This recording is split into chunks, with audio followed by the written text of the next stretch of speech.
छत्तीसगढ़ में गैर मान्यता प्राप्त 9 राजनीतिक दलों की सदस्यता निर्वाचन आयोग रद्द कर सकता है। निर्वाचन आयोग ने मुख्य निर्वाचन अधिकारी दिल्ली को इन राजनीतिक दलों की रिपोर्ट भेज दी है। पारदर्शिता का पालन नहीं करने के कारण इन पर कार्रवाई की जा सकती है। हमारे संवाददाता नीलेश त्रिपाठी ने इस मामले में निर्वाचन कार्यालय रायपुर का जायजा लिया। ये पूरी रिपोर्ट देखिए।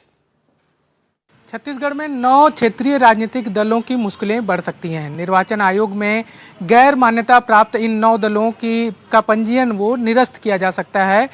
पारदर्शिता नियम का उल्लंघन करने के कारण इन पर कार्रवाई की जा सकती है।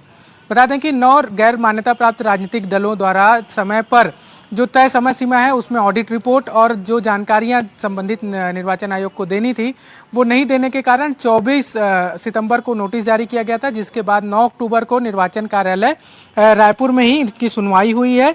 जो दल हैं उनमें भारत भूमि party, Bharatiya Janata secular party, भ्रष्टाचार मुक्ति मोर्चा, छत्तीसगढ़ स्वाभिमान मंच, छत्तीसगढ़ विकास गंगा राष्ट्रीय पार्टी, छत्तीसगढ़ समाज पार्टी, छत्तीसगढ़िया पार्टी, पिछड़ा समाज पार्टी यूनाइटेड और राष्ट्रीय गोंडवाना पार्टी।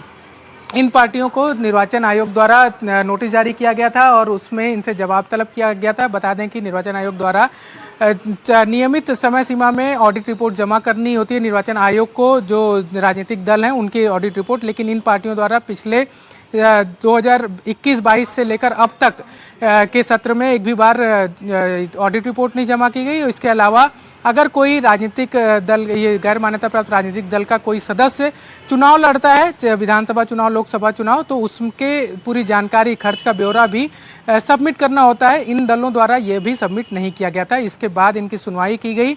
9 अक्टूबर को इनका पक्ष लेने के बाद पूरा मामला केंद्रीय कार्यालय को भेज दिया गया है। मुख्य निर्वाचन अधिकारी के पास ये मामला भेज दिया गया है और कहा जा रहा है कि 1 महीने के भीतर इस पर निर्णय ले लिया जाएगा। छत्तीसगढ़ में कुल जो 2023 विधानसभा चुनाव में जब रजिस्ट्रेशन किया गया था उस समय तक कुल 42 गैर राजनीतिक दल जो थे वो पंजीकृत थे, गैर मान्यता प्राप्त राजनीतिक दल पंजीकृत थे, जिनमें से अब 26 बचे हैं, जिनमें से 9 को फिर से नोटिस जारी कर उनसे जवाब तलब किया गया था। अब उन पर कार्रवाई की जा सकती है। अब देखने वाली बात ये होगी कि 1 महीने के भीतर, 1 महीने का जो समय सीमा तय है उसके भीतर इन पर क्या एक्शन लिए जाते हैं और इससे क्या मैसेज उन दलों को जाता है जो रजिस्ट्रेशन तो करा लेते हैं लेकिन समय पर जो दस्तावेज हैं, जो जानकारियां हैं वो नहीं उपलब्ध कराते। चुनाव में पारदर्शिता और राजनीतिक दलों की पारदर्शिता भी इससे प्रभावित उतना बताया जाता है। अब देखने वाली बात होगी कि 1 महीने के भीतर इन पर क्या कार्रवाई होती है। रायपुर से कैमरा सहयोगी प्रवीण साहू के साथ नीलेश त्रिपाठी, एनडीटीवी।